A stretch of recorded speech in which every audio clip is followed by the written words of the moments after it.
So welcome again.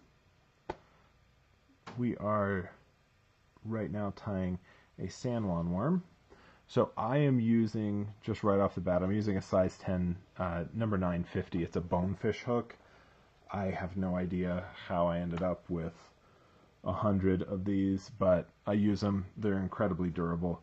But in all reality, when you are tying this fly, you want to use a Dairiki 730 or a Timco 5262, size 14 to 18. That's kind of your standard hook for this, but the fly ties the same either way. So basically, I'm going to be using a 6/0 uni thread pink, like hot pink, and I'm using hot pink chenille for this as well, and then I'm using a crystal flash for the smooth segment of the wonderful worm that we're tying. So I'm gonna go ahead and in here get the thread started, kind of get it cinched down, take it back right between the point and the barb. It's kind of my goal. Snip off the tag, get a wonderful piece of our chenille here. And as you can see, it truly is pink. Very, very pink. Now, if the water's clear, I tend to not use the pink. I will use a red or a brown or a tan, sometimes even this rust orange, and use that instead of the pink. But in murkier waters, the pink works well. So you saw I just kind of tied in the body with a soft wrap and then 5 or 6 tighter wraps to just kind of cinch it down.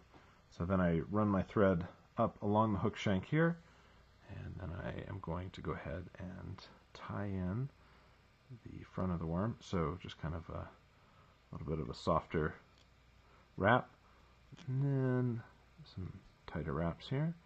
You can see I'm already kind of matting down that chenille, and that is normal. I kind of create that segment there. Now, there's a lot of different ways you can tie this. You can tie it with some beads added in. You can tie it with wrapping the chenille around. You can tie it with a hump in it. You can tie it, it's kind of all different ways. So it's really kind of personal preference or whatever you find fishes the best wherever you're at. So tied in a piece of crystal flash here. So basically what I'm going to do is create this, gosh, I can't keep control of anything.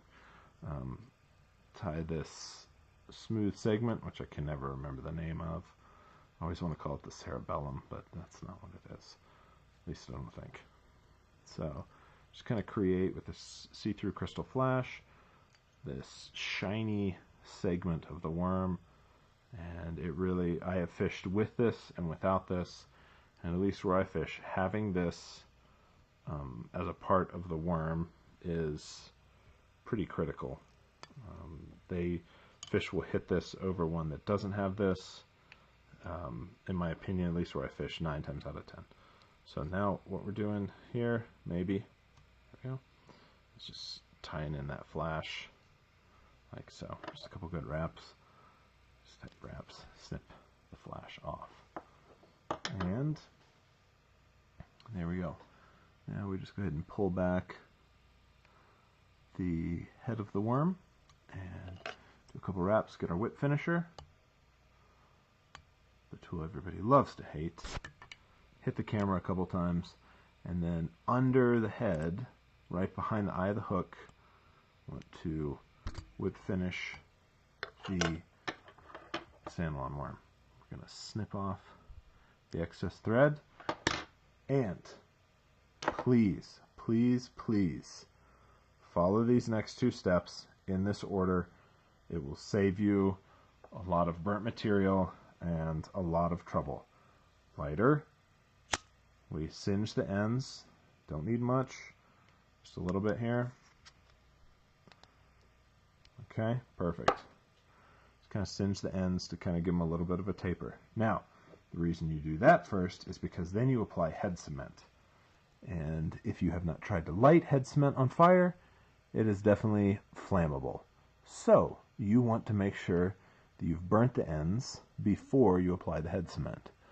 So I apply it where I tied the chenille in, and then I apply it up the whole underside, and then where I applied the crystal flash and at the knot, the whip finish, to secure this fly. It will get hit hard, especially out here in Colorado, and so you want to make sure it is as durable as you can possibly make it. So that is it. That is your pink chenille San Juan worm. So I tie dozens and dozens. I'll be honest, I probably tie 30 to 40 dozen of these a year for people, because it tends to be something that people like to fish. If you're wanting to get out and go after bluegill or sunfish or crappie, like, these will work excellent for that kind of stuff.